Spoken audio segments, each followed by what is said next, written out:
જય શ્રી રામ. આ છે જટાશંકરના રસ્તા, જ્યાં જટાશંકર જવા માટે આમ પૈદલ એટલા બધા ચાલવું પડે.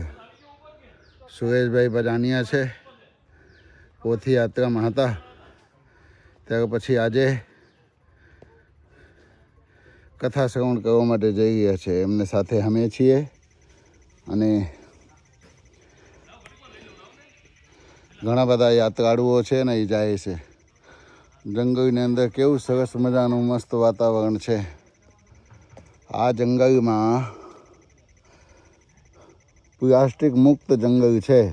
શું કામે કે પ્રશાસન એકદમ સખ્ત છે અને પ્રશાસનના ખૂબ સારું સરાહનીય કામ છે.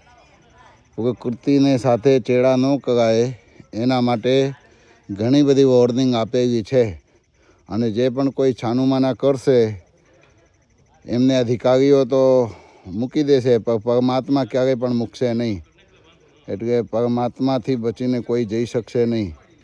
જેવી રીતે અમારા સુરેશભાઈ છે, દાદાને સાર ને હાર ઓઢાડવાનું છે, પણ પ્લાસ્ટિકનો નહીં, પ્લાસ્ટિક મુક્તની જે ઝબલું છે એ લઈને જઈ રહ્યા છે. એવા અમારા સુરેશભાઈ બજાનિયા પાસેથી શીખવા જેવું, જાણવા જેવું છે ખરું. જય શ્રી રામ, જય ગિરનારી. આવજો.